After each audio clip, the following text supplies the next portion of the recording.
ஆண்டவராகிய இயேசுவின் நாமத்தினாலே அனைவரையும் நான் வாழ்த்துகிறேன். நான் உயிரோடு இருப்பது தேவனுடைய சுத்த கிருபை. கடந்த புதன்கிழமை ஒரு வர முடியாத ஒரு சூழ்நிலை ஏற்பட்டதுனால இன்றைக்கு நம்ம அந்த கிளாஸை இந்த வெள்ளிக்கிழமை கேட்கக்கூடிய கர்த்தர் கிருபை பாராட்டினார். ஐயாட்ட சொன்னோன்னே ஐயா அதுக்கு ஏற்றுக்கொண்டு இன்னைக்கு வெள்ளிக்கிழமை கிளாஸை மாற்றி வைக்க கர்த்தர் கிருபை பாராட்டினார். இந்த சிக்கன் பால் மயில் இன்ஸ்டியூட் வகுப்புகளும் அன்புடன் வரவேற்கிறேன். கர்த்தர் நம்மளை ஆசீர்வதிப்பார். நம்ம தொடர்ந்து வேத புஸ்தகத்திலிருந்து அநேக காரியங்களை கற்றுக்கொண்டு வரோம். இன்னைக்கு வேத சபை சாபித்தல்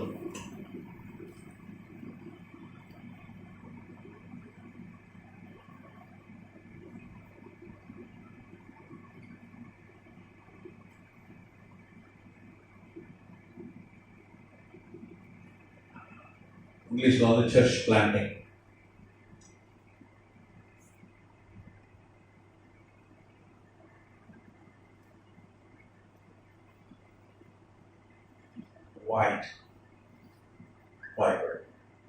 அது வேதத்தின்படி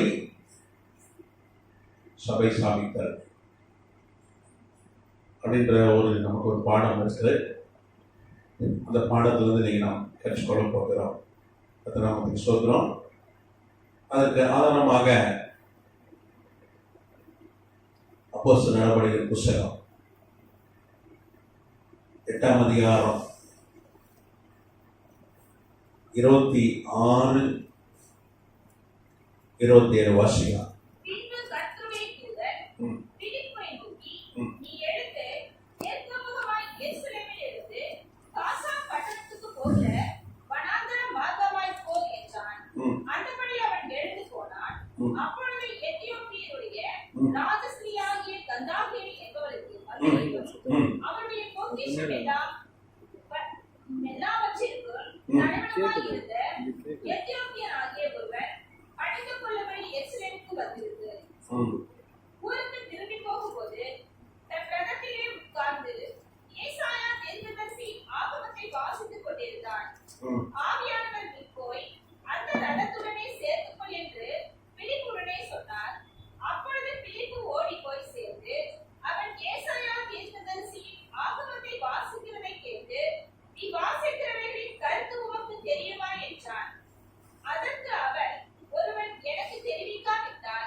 கர்த்தருடைய பரிசுத்த நாமத்துக்கு ஸ்தோத்திரம்.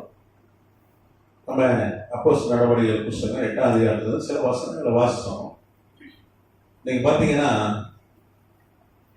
அத பிலிப் என்கிற சுவிசேஷகன் அவன் எருசலேம்ல இருக்கான். அவரோடு கர்த்தர் தேவதூதன் மூலமாய் பேசுகிறார். தேவதூதனை அனுப்பி பேசுறார். ஃபர்ஸ்ட் தேவதூதன்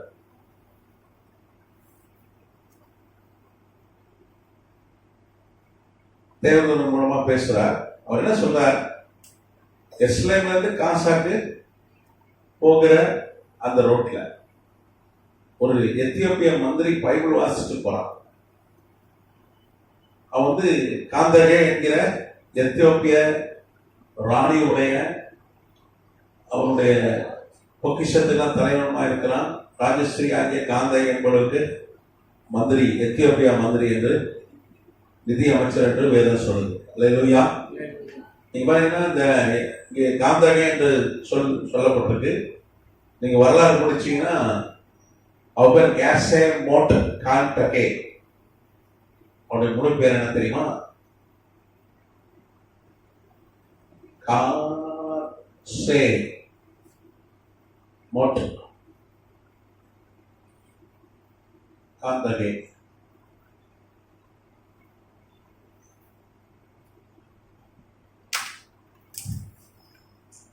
இது 4 அதாவது 6ஆம் கார்சைமெட் காந்தகே. அப்படிதான் ராஜா 1ஆம் அரசன் அப்படிலாம் சொல்லுவாங்க. அது மாதிரி நாமத்துக்கு ஸ்தோத்திரம். காந்தகே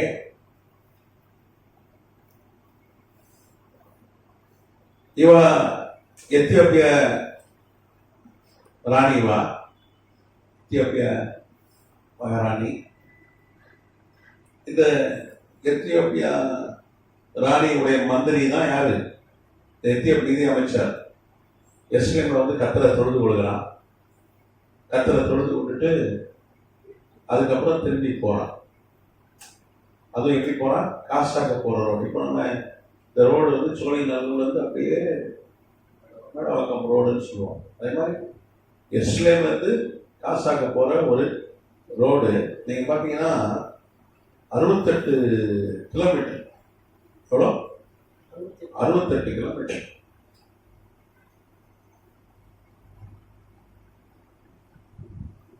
இந்த காசா இருக்கு பாருங்க, காசா அங்கதான் போர் நடக்கு. 100 நாள் மேல இஸ்ரேல் ராணுவம் உள்ள போச்சு. இந்த காசா ஸ்ட்ரிக்ட் என்று சொல்கிறார். அங்கே போர் நடந்து கொண்டிருக்கு. அது நிமித்தம் ஒரு 5 நாடுகள்ல போர் நடக்கு. செங்கடல்ல போர் நடக்கு, சிரியால, லெபனான்ல போர் நடக்கு, ஏமன்ல போர் நடக்குது. கத்தநாமத்துக்கு சொத்துறோம். அந்த காசா தான் இன்னைக்கு இருக்கு பாருங்க. அந்த காசால தான், காசா நோக்கி தான் போயிட்டு இருக்காங்க. இந்த காசாவை தாண்டி தான் எத்தியோப்பியா போனோம். இந்த நிதி அமைச்சருடைய பேர் வந்து பைபிள்ல இல்லை. ஆனா நீங்க வரலாற்று படிச்சீங்கன்னா வரலாறு அவருடைய பேரை அறிவிக்கிறது. நிதி அமைச்சருடைய பேர், அவன் பேர் பார்த்தீங்கன்னா, நிதி அமைச்சருடைய பேர் சிமியோன் பேக்கோஸ்.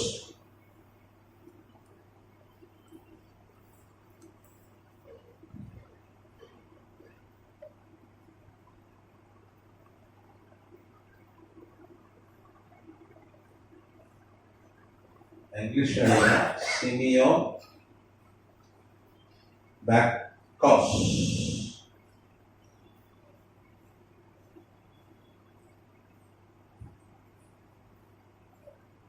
இந்த சிமியோனுடைய இந்த சிமியோன் பேக்கோஸ் தான் வந்து அவன் எத்தியோப்பிய அமைச்சர். இந்த பைபிள் வாசித்து போறான். அது என்ன வாசிக்கிறான்? 30ஆம் வருஷம் சொல்லுது, அப்பொழுது பிடிப்பு ஓடி போய் அவன் ஏசாயா தீர்க்கதரிசனத்தை வாசிக்கிறதை கேட்டு, நீர் வாசிக்கிற கருத்து உங்களுக்கு தெரியுமா? அதற்கு அவன், ஒருவன் என்னை தெரிவிக்காவிட்டால் அது எனக்கு எப்படி தெரியும்? அவன் வாச வேத வாக்கியம் என்னவென்றால், அவர் ஒரு ஆட்டை போல அடிக்கப்படுவதற்கு கொண்டு போகப்பட்டார். மயிர் கத்திரிக்கிறவனுக்கு முன்பாக சத்தப்படாது இருக்கிற ஆட்டுக்குட்டியை போல அவர் தமது வாயை திறவாது இருந்தார். இது என்ன? ஏசாயா 57. ஏசாயா 57.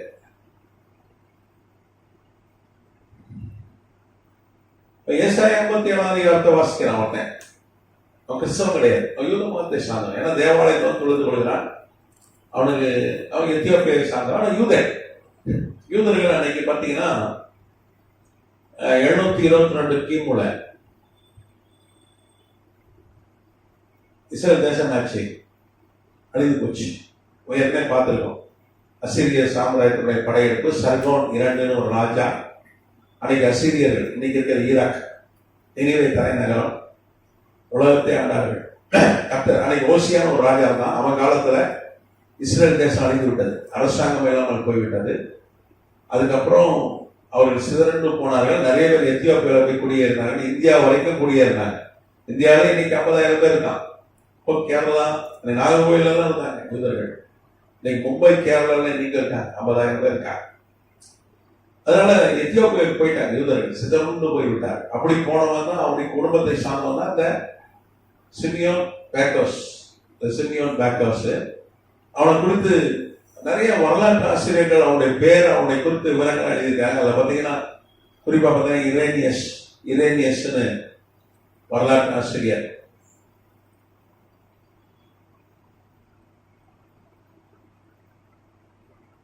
ஒருத்தர் பார்த்தீங்கன்னா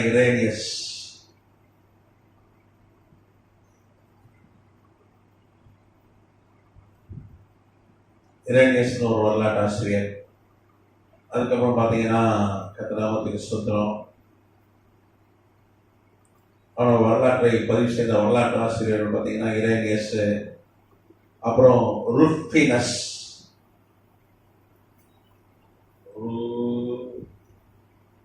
வீனஸ். அதுக்கப்புறம் சாக்ரட்டிஸ்,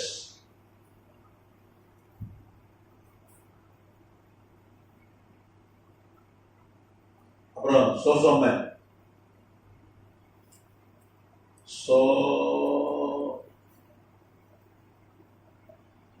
சோமன்,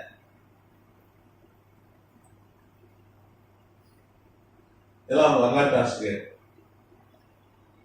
இவெல்லாம் அவனுடைய வரலாறு எழுதியிருக்கிறாங்க. பைபிள்ல பேர் இல்லை, ஆனா வரலாற்றுல அவனுக்கு தகவல்கள் இருக்கிறது.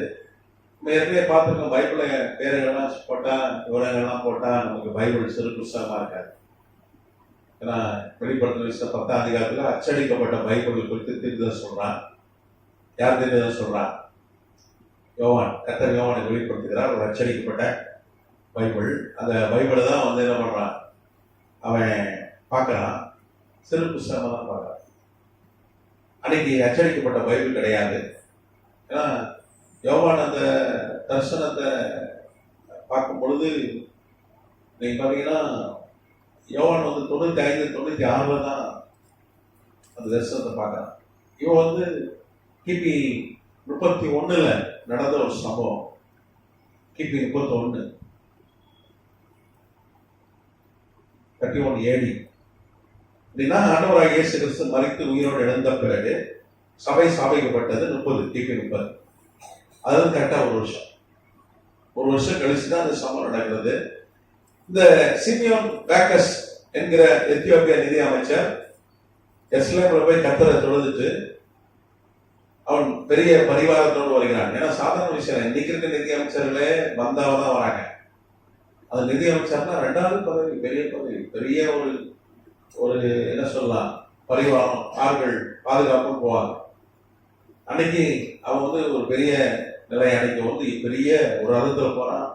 உள்ள குதிரை வீரர்கள், வரலாற்று ஆசிரியர் அதை பதிவு செய்யறாங்க. புதிய ஒரு படை பட்டாளத்தோடு போகிறான். நம்மளால என்ன பண்ணுவோம், இப்போதான் கத்திர தொழுதுக்கு வந்திருக்கேன், ரொம்ப டயர்டா இருக்கேன், கொஞ்சம் தூங்குவோம் அப்படின்னு தூங்கிடுவான். நம்ம பாத்துறீங்களா, இப்போதான் தொழுதுக்கு வந்திருக்கேன், இப்போதான் சர்ச்சில் சாப்பிடுறேன், அதுக்குள்ள வீட்டுக்கு வந்து ஒரு ஜெபம். காலையில இருந்து மத்தியானம் வரைக்கும் இப்பதான் கத்துற ஆராதிச்சிருக்கோம். வீட்டுக்கு வந்த உடனே கடற்கரை சாப்பிடுவான். ஜோபட் சாப்பிடு, 3 hour அங்க கத்தல் சாப்பிட்டு இருந்தவன் ரொம்ப ஜெபம் ரெஸ்ட் வேண்டாமா அப்படின்னு நம்ம நினைப்போம். அப்படிதானே? அம்மா அப்படிதான். அவன் அப்படி இல்லை, தொழுதுட்டு வந்துட்டு ரிட்டர்ன் வரும்போது அவன் அந்த செல்போன்ல வாட்ஸ்அப், பேஸ்புக் செலவு தன்னாலே சிரிக்கிறான். அதெல்லாம் ஒருத்தன் நான் ஹார்ன் அடிக்கிறேன் வண்டி ஓட்டிட்டு, நகரவே மாட்டிக்கான். செல்போனை பார்த்து நடுரோட்ல மதிக்கான். அவனுக்கு தெரியல நடுரோட்ல தான் போறோம், தெரிய மாட்டேங்குது, மூலம் மலிங்கிருது. நம்மளாதான் ஒரு டிராவல் என்ன பண்ணுவோம், அப்படியே வாட்ஸ்அப்பு, பேஸ்புக்கு எல்லாம் பார்க்கணும். அன்னைக்கு கிடையாது அதுங்களேன். ஆனா இவன் ஏசாயா தீர்க்கதரிசி புஸ்தகம் 57ஆம் அதிகாரத்தை வாசிக்கிறான். அன்னைக்கு தோல் சொல்லுதான், இன்னைக்கு தான் பிரிண்டட் புக்கு. இன்னைக்கு 800 கோடி பைபிள் இருக்கு. எல்லாருக்கும் ஆளுக்கு ஒரு பைபிள். உலகத்துக்கு ஜனத்தொகை 800 கோடி, ஆளுக்கு ஒரு பைபிள் இருக்கு. அது மாத்திரம் இல்ல, 2000 கோடிக்கு மேல டிஜிட்டல், செல்போன்ல, லேப்டாப்ல. காசு கொடுத்தே பைபிள் வாங்க வேண்டாயா, செல்போன்லயே என்ன பண்ணிடலாம், பதிவிறக்கம் செஞ்சிடலாம். விதவிதமா பைபிள் இருக்கு. நம்ம எல்லாம் பாக்கியம் பெற்றவர்கள். அன்னைக்கெல்லாம் தோல் சொல்லி எவ்வளவு பெருசா வாசிக்கணும்னா எவ்வளவு கஷ்டம் தெரியுமா? அது எபிரேய மொழி, இந்த பைபிள். அதை வாசித்து வரோம். ஆனா இவன் பைபிள் வாசித்ததை யார் பார்த்தா? கர்த்தர் பார்த்த. அதனாலதான் உடனே இவன் புரியல, கேட்கிறான், புரியுதா? ஒன்னும் புரியலையா? யாராவது சொன்னாதான் ஏன் புரியும்? நீ நல்லா கவனிக்கிற, நிதி அமைச்சர்னாலே மெத்த படிப்பாளியா இருப்பான். உலகத்துல நாடுகள், அத்தனை நாடுகள் நிதி அமைச்சரும் மெத்த படித்தவனா இருப்பான், பெரிய அறிவாளியா இருப்பான். நம்ம இந்தியா தேசம் இதுக்கு முன்னாடி இந்த நிதி அமைச்சர் பெரிய அறிவாளிகள். இப்ப இருக்கிற நிதி அமைச்சர் நான் சொல்லல, நான் சொல்வது முந்தி இருந்த டாக்டர் மன்மோகன் சிங் ஐயா, அப்புறம் ப. சிதம்பரம், பெரிய அறிவாளிகள், மேதைகள். நிதின்றது பெரிய கணக்கு வழக்கலாம். கூட்டல் படித்தல் பயங்கரமா வேணும். கரெக்டா? இன்னைக்கு கம்ப்யூட்டர் டக்கு தட்டிடலாம், செல்போன்ல கூட்டிடலாம், கால்குலேட்டர் வச்சு தட்டுறான். அன்னைக்கெல்லாம் எதையும் நிதி அமைச்சர் உட்கார்ந்து கூட்டிட்டு நடந்திருப்பார். பெரிய நாட்டுக்கே வந்து வரவு செலவு கணக்கு பார்க்கிற ஒரு துறை, முக்கியமான துறை. ஆகவே கேட்பாரு, நிதி அமைச்சரே எனக்கு ஒரு செலவு இருக்கு, அது பண்ண முடியுமான்னு கேட்பாரு. அவர் எஸ் நாதான் என்ன பண்ணுவாங்க, சாங்ஷன் ஆகும். ஏன்னா அவருக்கு தான் அந்த வரவு செலவு எவ்வளவு இருப்பு இருக்கு எல்லாம் தெரியும். அது ஒரு முக்கியமான ஒரு பதவி. அது படிச்சவங்க தான் போடுவாங்க, அறிவாளிகள் தான் போடுவாங்க, முட்டாள போட மாட்டாங்க. எந்த நாட்டுல நிதி அமைச்சர் முட்டாளா இருக்கானோ, அறிவில்லாதவங்களா இருக்கானோ, அந்த நாட்டுல பொருளாதார பிரச்சனை வந்துடும், பொருளாதார கிரைசிஸ் வந்துடும், அந்த நாடு பின்தங்கிடும். டாக்டர் மன்மோகன் சிங் நிதி அமைச்சராக போது நம்ம இந்தியா நல்லா வளர்ந்தது, நல்ல வளர்ச்சி, பெரிய அறிவாளி அவரு. அதே மாதிரி பெரிய அறிவாளியா இருக்கணும். இருக்க போய் தான் அவங்க இந்திய அமைச்சரா போட்டிருக்காங்க. முட்டா பயில போடவே மாட்டாங்க. ஒரு அறிவாளி, ஆனா அறிவாளிக்கு பயிர் தெரியல. என்னிடத்துல ஒரு பெரிய ஒரு சயின்டிஸ்ட் ஒருத்தர் படிக்கிறார், பைபிள் இன்ஸ்டியூட். என்னுடைய ஸ்டூடெண்ட், அவர் பெரிய சயின்டிஸ்ட். அவர் பெரிய அறிவாளி, அறிவியல் வல்லுநர். அவரு பல சயின்டிஸ்ட உருவாக்கி இருக்கார். ஆனா அவர் சொல்லுவார், எனக்கு பைபிள் ஒன்று புரிய மாட்டேங்குது, பைபிள் புரியல பாஸ்டர் பிரதர் அப்படின்னா. அது உண்மைதான். நீ எவ்வளவு பெரிய அறிவியலா பைபிள் புரியும்னா கர்த்தர் உதவி செஞ்சார். அப்போ கர்த்தர் ஆரம்பத்துல எனக்கு பைபிள் புரியலங்க, அதில் கடமைக்கு படிச்சேங்க, நான் கர்த்தர் கற்றுக் கொடுத்தார். வேற சொல்லுது, ஆண்டவராகிய பரிசுத்த ஆவியானவர் சகலவற்றையும் உங்களுக்கு போதிப்பார். அது போல ஊழியர்களை வைத்திருக்கிறார் போதிக்கிறது, பாஸ்டர்மார்களை, போதகர்களை, இப்படி ஆட்களை கர்த்தர் எழுப்பி இருக்கிறார்.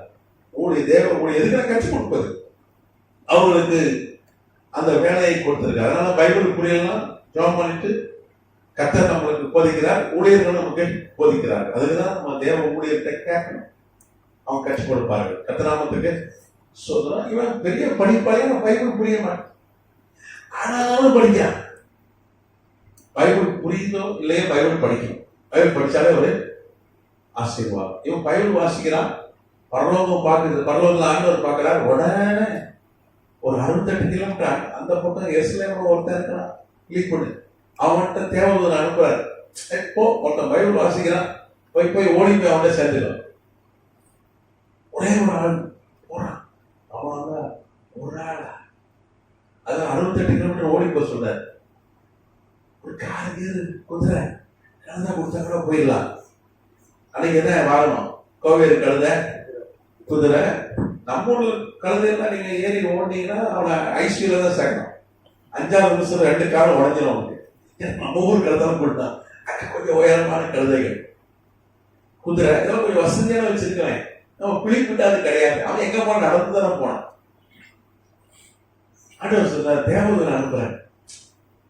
தேவதூதனே அப்படி கிளாஸ் எடுத்திருக்கலாம். ஆனா ஆண்டவர் சுவிசேஷத்துக்கு ஊழியத்துக்கு நம்மளையும் தான் நம்பி இருக்கிறான். எஸ்ஐயா பார்த்து சொன்னா, என் வேலையெல்லாம் யாரும் எடுப்பேன். அவன் சொல்லியிருப்பான், கோடி கணக்கில் தேவதூதர் இருக்காங்க. அது 10வது லேவியர்களை வச்சிருக்கீங்க. ஒரு கோத்திரம் 11 பேருக்கு ஒரு கோத்திரம், 11 கோத்திரம் ஒரு கோத்திரத்தை வச்சிருக்கீங்க. ஆனா கூட ஆண்டவர் கவலையோடு சொல்றாரு, ஒரு கோத்திரத்தை வச்சிருந்தாலும் போதலப்பா, 11 பேருக்கு ஒரு கோத்திரத்தை வச்சா என் வேலையை செய்ய ஆள் இல்லை. ஏன்னா மனிதர்களை தான் கர்த்தர் நம்பி இருக்கிறார், இந்த பொறுப்பை நமக்கு தான் கொடுத்திருக்கிறார். அப்போ ஒரு தேவதூதனை அங்க அனுப்பி இருக்கலாம்.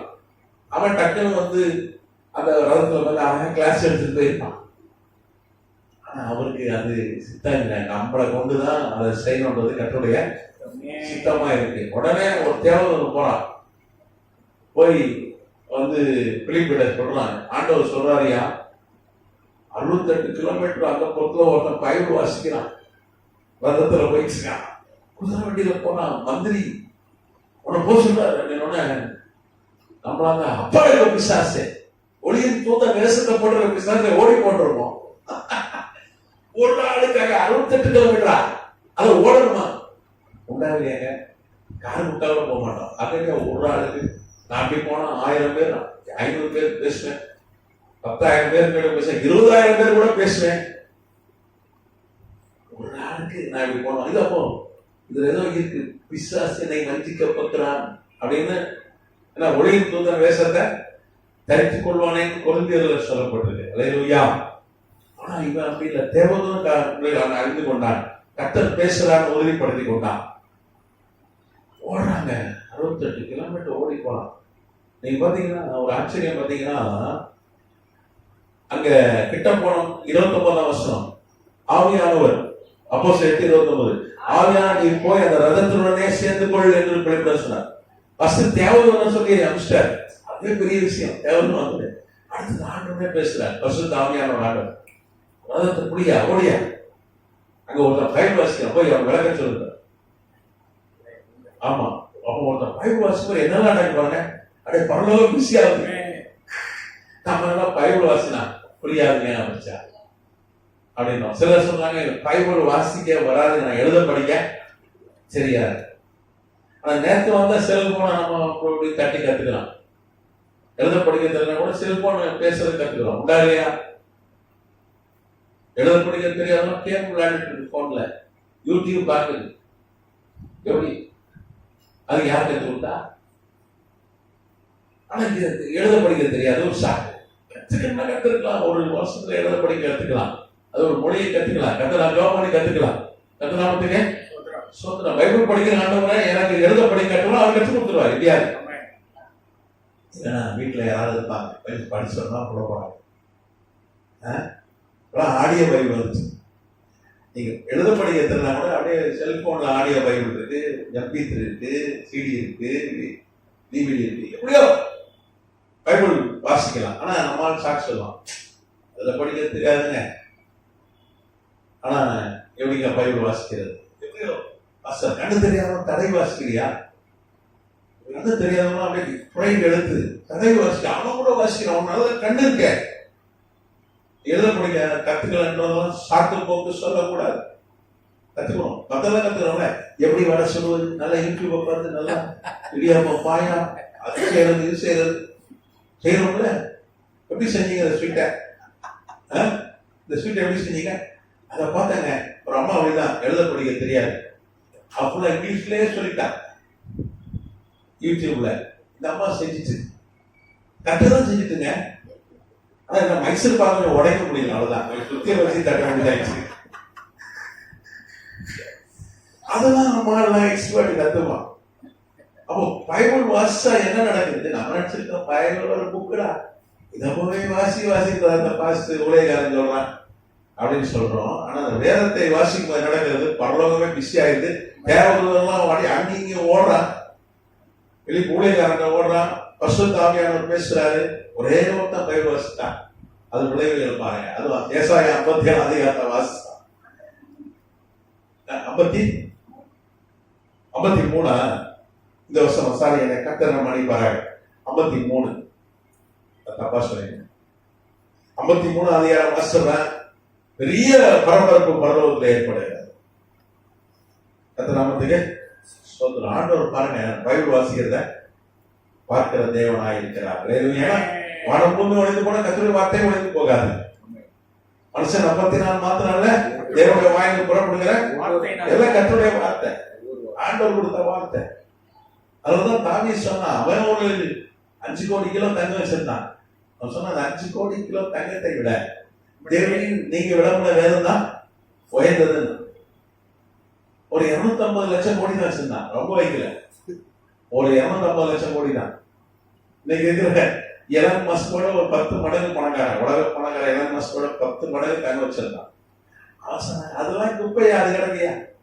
பைபிள் வாசிக்கிறது அவன் நேர்த்தி ஆயிருந்தான். அதெல்லாம் இரவும் பகலும் கர்த்தருடைய வேதத்தில் தியானமா இருக்கிற மனுஷன் வாக்கியவான். கர்த்தநாமத்துக்கு ஸ்தோத்திரம்.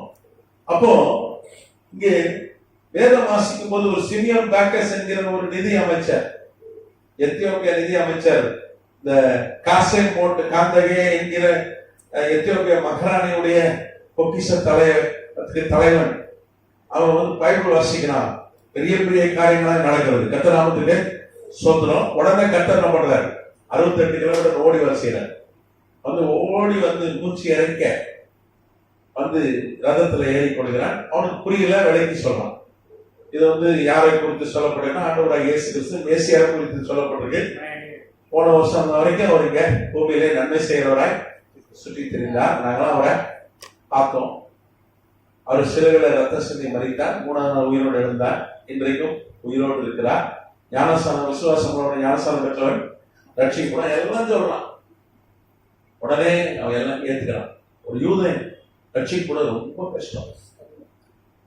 இயேசுவை மேசியாவை இன்னும் வரைக்கும் ஏற்றுக்கொள்ளாம தான் இருக்கான் பெரும்பாலான யூதன். இவன் உடனே ரட்சிக்கப்படுகிறான்.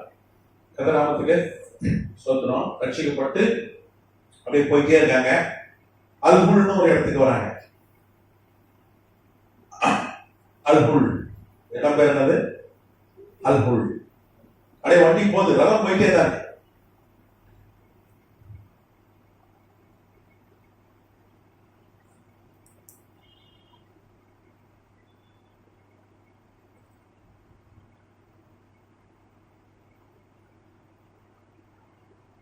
அல்ஹுல்னு ஒரு இடத்துக்கு வராங்க. அங்க திர்வே நீர் இருக்கு. திர்வே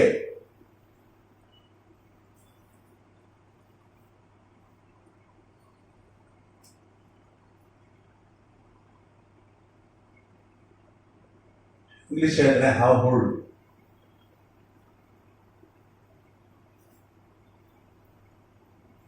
திர்வே ஃபவுண்டன். இது எருசலேம்ல காசாக் போற வழியில இருக்கிற அல்ஹுல் என்கிற ஊர்ல.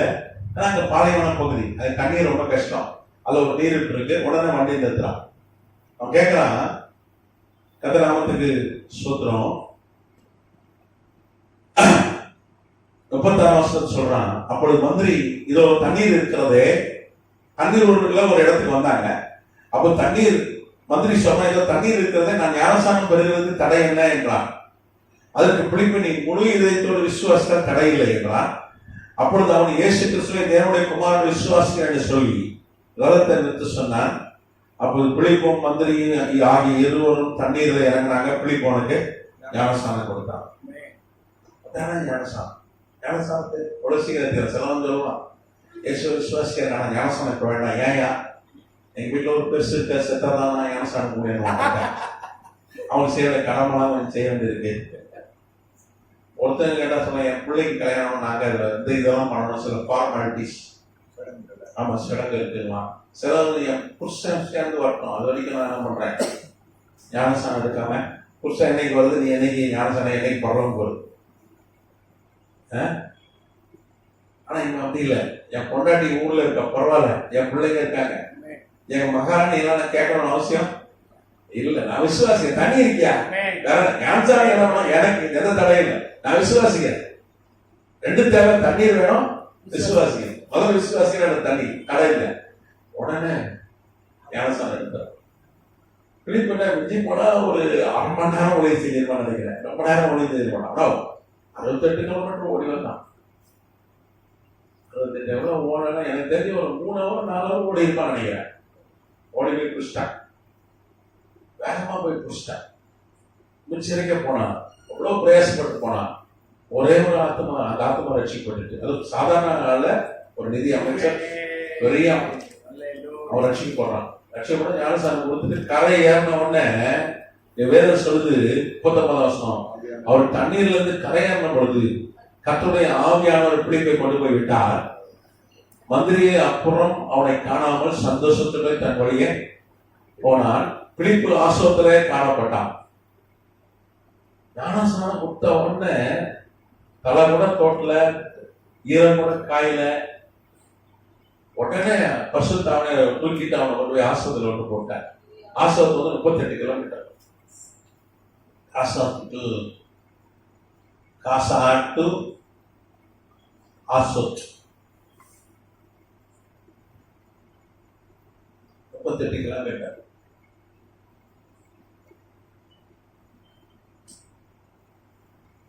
கிலோமீட்டர் அது வரைக்கும் ஓடி வந்தவன் 68 கிலோமீட்டர். 38 கிலோமீட்டர் எப்படி போறான்?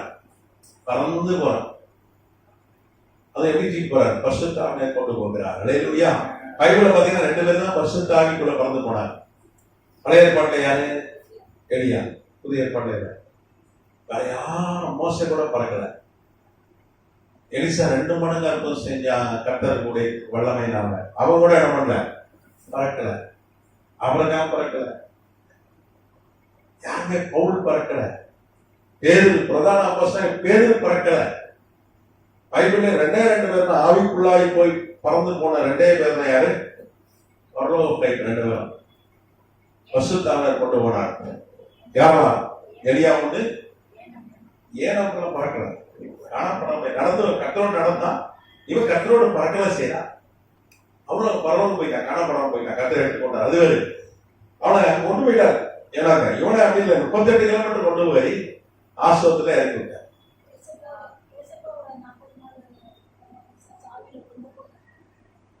சாவியில் வருவான்.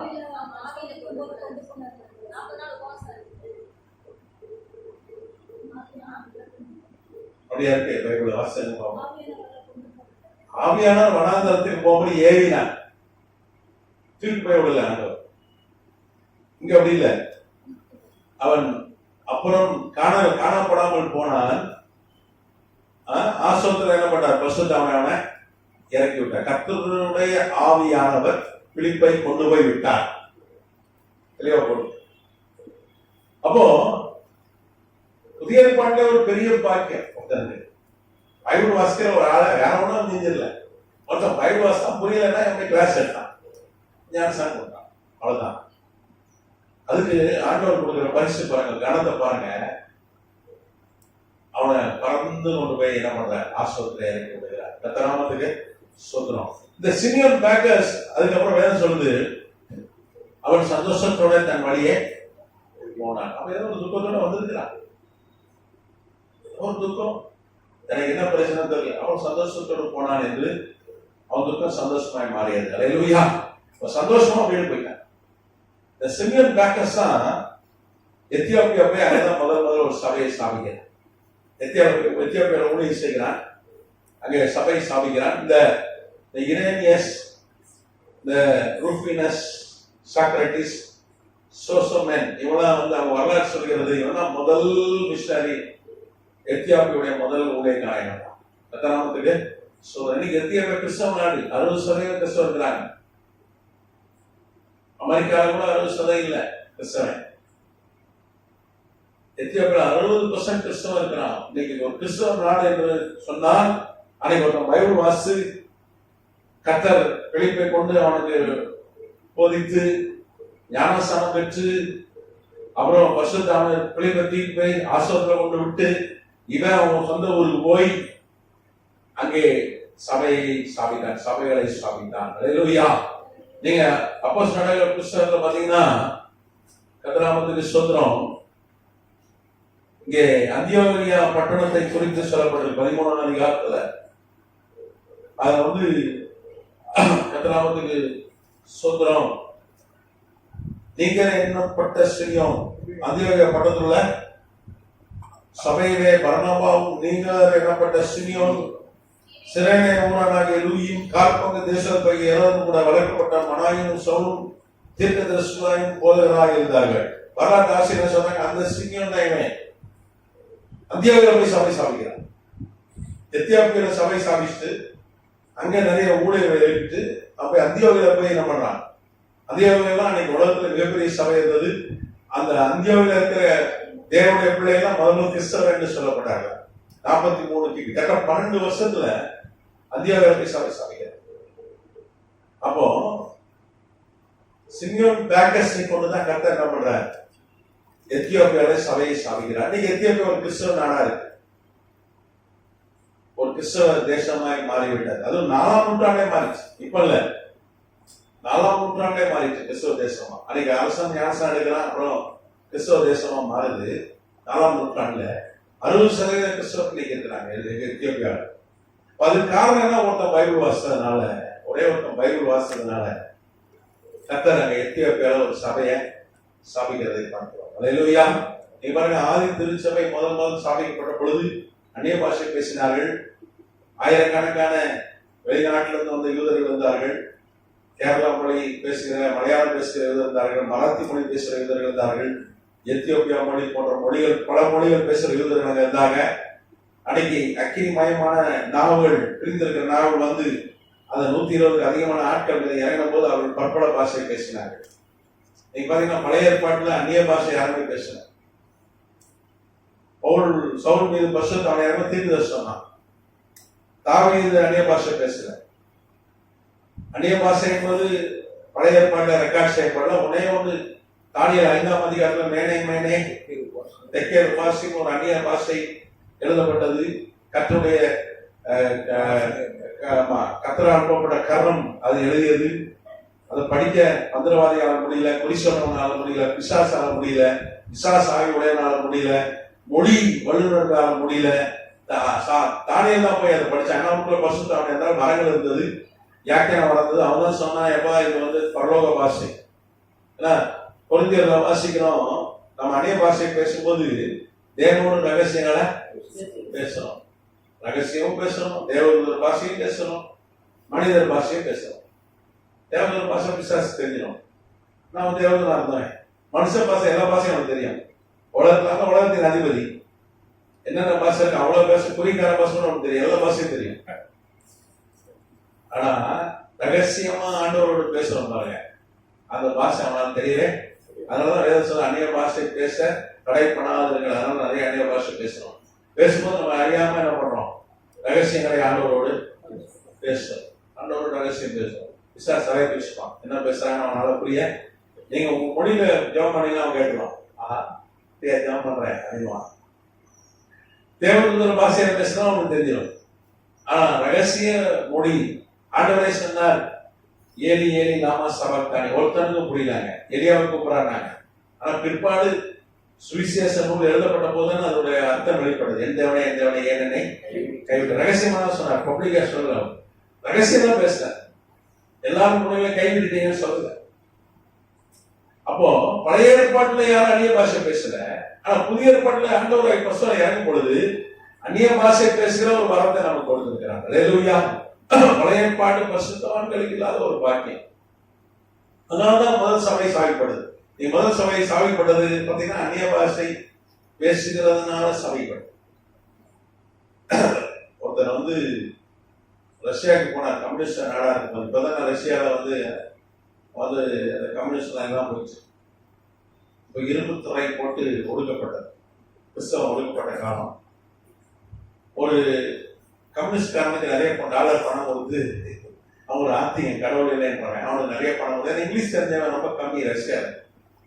நிறைய பணம் கொடுத்து, ஏராளமா பணம் கொடுத்து, 70 நிறைய பணம் கொடுத்து டிரான்ஸ்லேட் பண்ண கொடுப்பாங்க. அவன் பாதியிலே கைவிட்டு போடா, போயா உனக்கு டிரான்ஸ்லேட் பண்ண தேவை.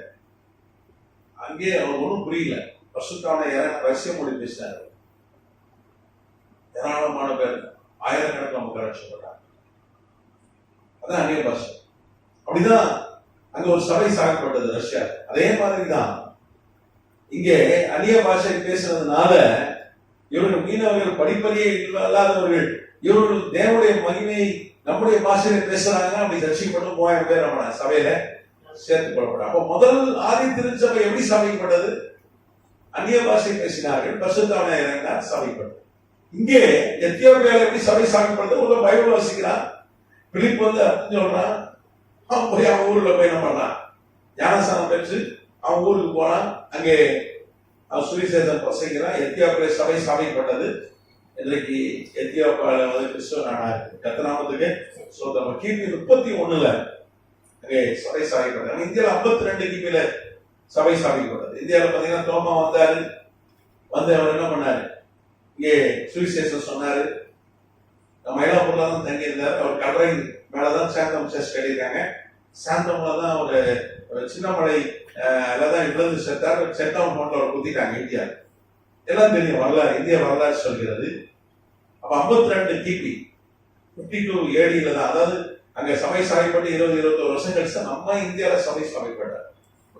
ஆனா எத்தியோப்பியாவில் ஒரு 20 ஆண்டு 21 ஆண்டு முன்பாகவே, நமக்கு முன்பாகவே அங்கே ஐரோப்பாவில் போய் கிறிஸ்தவர்கள் வருவதற்கு முன்பாகவே எத்தியோப்பியாவில சபை சாவைப்பட்டது. அது காரணம் ஒரு ஆள் வந்து பைபிள் வாசிச்சா. எத்தனாமத்துக்கு சொத்துறோம்.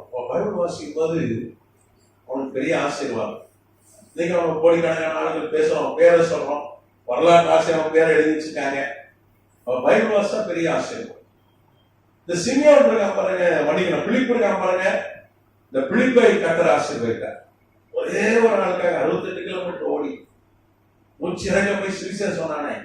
பிலிப்பா சாதாரண நாள் இல்லைங்க. அப்போஸ்தலர் 8ல வாசிக்கிறோம், நீங்க முழுசா வாசிக்கிறோம். ஆயிரக்கணக்கான ஊழியர் செஞ்ச பெரிய ஊழியக்காரர், பெரிய கூட்டம் வந்துச்சு. எங்க போனாலும் கர்த்தர் என்ன பண்ணார்? அதிசயங்களை 6ஆம் வசனம் சொல்லுது. அவன் பிலிப்பு செய்த அதிசயங்கள் ஜனங்கள் கேள்விப்பட்டு அவனால் சொல்லப்பட்டவர்களை ஒருமனப்பட்டு கவனித்தார்கள். 7ஆம் வசனம் சொல்லுது, அசுத்தாவிகள் மிகுந்த சத்தமிட்டு கூப்பிட்டு அவரை விட்டு புறப்பட்டது. அநேக திமிர்வாதக்காரர் சப்பானிகள் குணமாக்குவார். பெரிய மிராக்கிள் மினிஸ்ட்ரி செஞ்சான். கூட்டம் யாருக்கு வரும்? அற்புதங்களுக்கு கூட்டம். திமிர்வாதக்காரர் படுக்கையாளர்கள் சுகமானாங்க, சப்பானி கால் நடக்கூடிய சுகமாச்சு, யாங்கியஸ் சுகமானாங்க. வரலாறு சொல்கிறது. காப்பியஸ் மற்றும் இசுபியஸ் என்கிற வரலாற்று ஆசிரியர் எழுதுகிறார்கள், கடைசி காலத்தில் பிரிகியாவில் போய் உதவி செய்தார். கடைசியில செத்து போன ஆட்களும் உயிரோடு எழுப்புறாங்க என்று வரலாறு சொல்கிறது. எப்பேற்பட்ட ஊழியர் செத்து போன ஆட்களை உயிரோடு எழுப்புற ஒரு வல்லமை கர்த்தர் கொடுத்திருந்தார். ஒரு வல்லமையான ஊழியக்காரர் கூட்டம் J J J J J J வந்தது. நீங்க வேதம் சொல்லுது, சமாரியா எங்கிலும் அவன் ரொம்ப ஃபேமஸ் ஆயிட்டான்.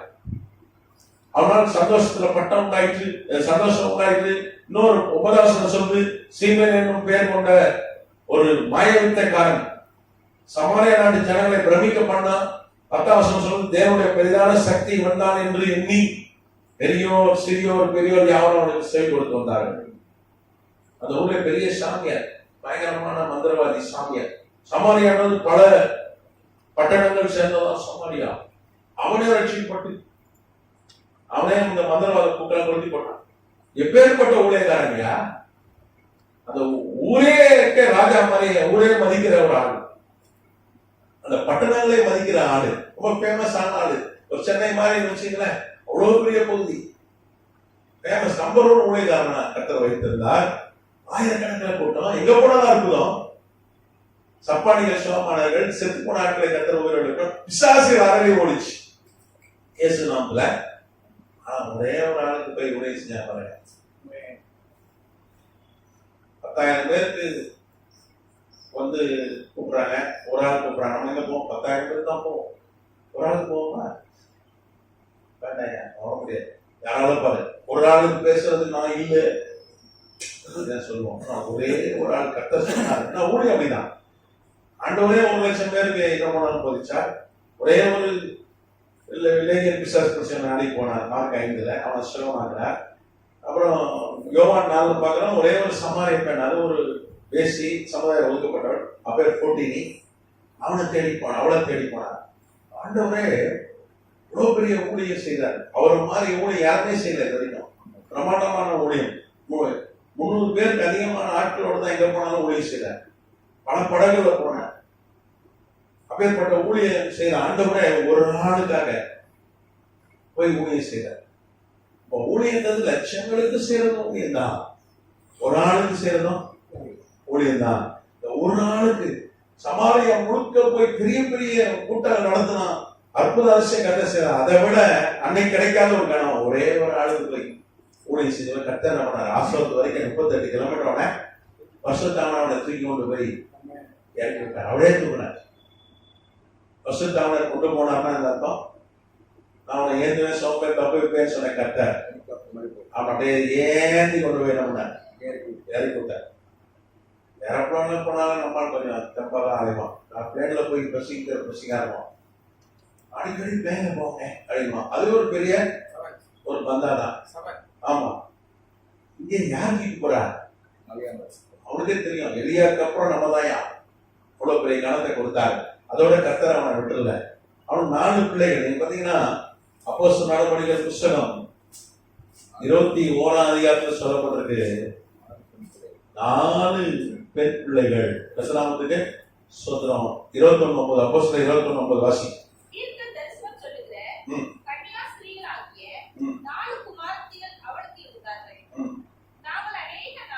ஆமா, இங்க பவுல் சொன்னா எத்தனை பிள்ளைகள் வந்தாங்க? 4 பெண் பிள்ளை. 4 பேர் யாரு? தீர்க்கதரிசனம் சொல்கிறார். சாதாரண ஆட்கள் இல்லை. தீர்க்கதரிசனம் சொல்கிறவர்கள்.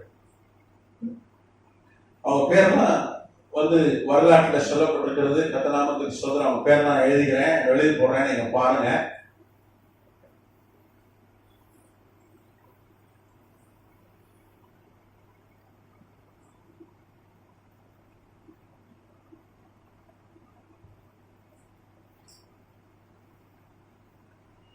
எழுதுட்டா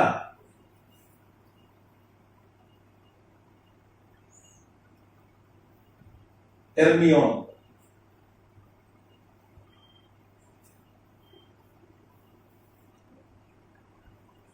அதுக்கப்புறம் யூட்டிகஸ்,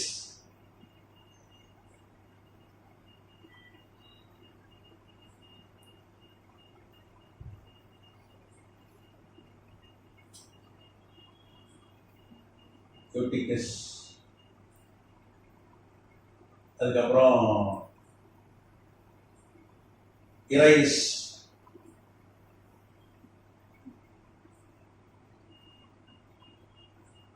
அப்புறம் சார்லின்,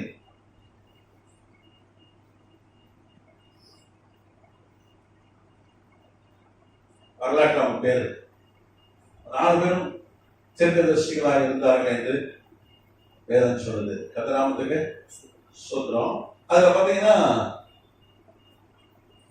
இந்த இரைஸும் சார்லினும் அவங்க அப்பா கூட சேர்ந்து ஊழியம் செய்றாங்க. பிரிக்கியா, கடைசியில பிரிக்கியா என்கிற அது இன்னைக்கு இருக்கு, பிரிக்கியா சபைன்னு இருக்காங்க. இந்த பிரிக்கியா சபையில ஹீரோபோலிஸ் என்கிற இடம், பிரிக்கியா சபையில அது துருக்கியில இருக்கிற பகுதி பிரிக்கியா.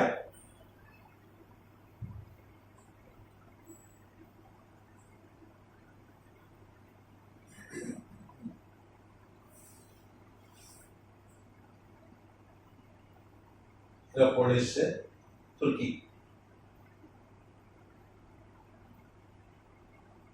துருக்கியில அவங்க ஊழியம் செஞ்சாங்க. அவங்க அப்பாவோடு சேர்ந்து ஊழியம் செய்தார்கள். பெரிய தீர்க்க தரிசன ஊழியம் செய்தார்கள். அற்புத அதிசயத்தோடு அடையாளம் ஊழியம் செஞ்சாங்க. அவங்க கல்ற எங்க இருக்கு, அங்கதான் இருக்கு. இடம் மறைத்து போனாங்க.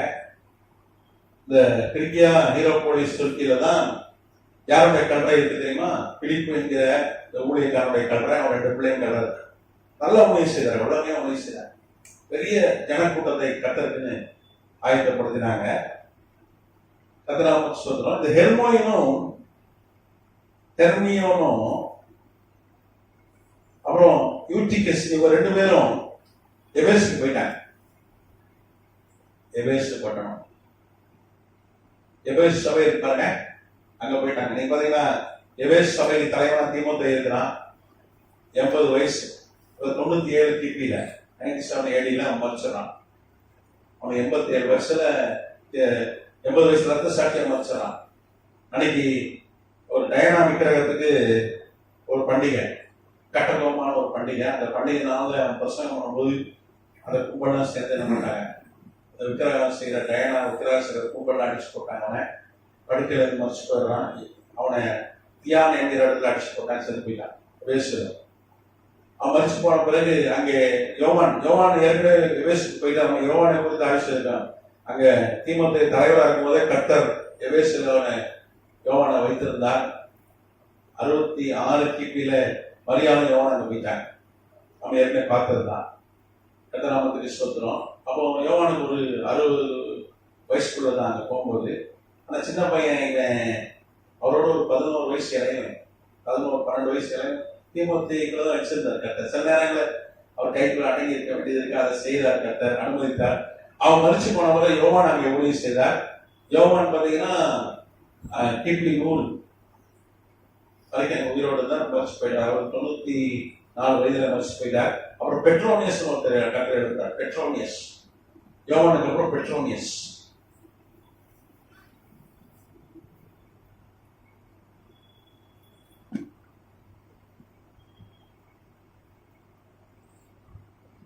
இந்த பெட்ரோனியஸ் கூட சேர்ந்துதான் இந்த ஹெர்மியோனும் யூட்டிகஸும் ஊழியம்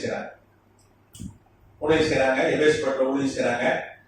பெட்ரோனியஸ் மரித்து போன பிறகு ஹெர்மியோன் யூட்டிகஸ் கிட்ட கர்த்தர் அவனை தலைவர்களாக எழுப்புகிறார். ஒரு மிகப்பெரிய சபை அங்கே நிகழ்ந்தது. ஆயிரக்கணக்கான மக்கள், ஹீலிங் சென்டர், டெய்லி அங்கே ஆராதனை நடந்து கொண்டே இருக்கும். அப்படி ஒரு பெரிய ஒரு சபையை அங்கே ஸ்தாபித்தார்கள். ஒரு முறை அந்த வழியா ட்ரோஜன் என்கிற ரோம பேரரசன் அவன் போருக்கு போறான். எபேசு வழியாக ரோம பேரரசன், உலகத்தை ஆளுகிற ரோம பேரரசன், 3 கண்டத்தை ஆளுகிற ரோம பேரரசன் ட்ரோஜன், அவன் அந்த வழியா போறான். அவன் கொஞ்சம் உடம்பு சரியில்லை. அப்ப என்ன சொல்றாங்க, இங்க போனீங்கன்னா ஜெபம் பண்ணுவாங்க, சரியாயிடும். உடனே வரான். அவன் கொஞ்சம் மருத்துவமும் தெரியும், தீர்க்கதரிசியவா, நல்ல வளமையான பேருக்காரி. ட்ரோஜன் பேரரசன் வரான். அவன் பேர் ட்ரோஜன்.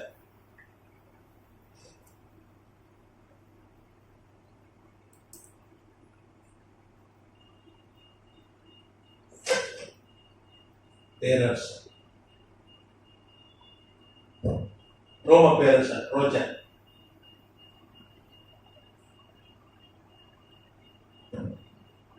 Roman emperor.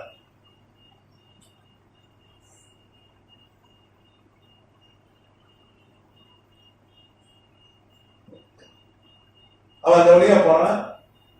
ஜெபிக்கு வரான், சோமாயிடும். அவன் கேட்கறான், நான் பெர்சியாவுக்கு எதிராக யுத்தத்துக்கு போறேன், பெர்சியானது ஈரான், துருக்கி தாண்டி தான் போறோம், போருக்கு போறேன், எனக்கு வெற்றி கிடைக்குமா, நீங்க ஆண்டவர்கிட்ட கேட்டு சொல்றான். அவன் திருதான் சொல்றான், நீங்க உன் ஜெயிப்பையன். அதே மாதிரி அவன் வெற்றி பெறுகிறான். ஒரு வலிமையான ஒரு தீர்க்கதரிசி, அந்த ராஜாக்களுக்கே தீர்க்கதரிசி சொல்கிறேன். ராஜாக்களை கத்தரை நிக்க வைத்தார், வண்டியிட வைத்தார். அப்புறம் அவன் மறித்து போன பிறகு ஹேட்ரியன் ஒரு அரசன் தான். ஹேட்ரியன் அவன் பேர்.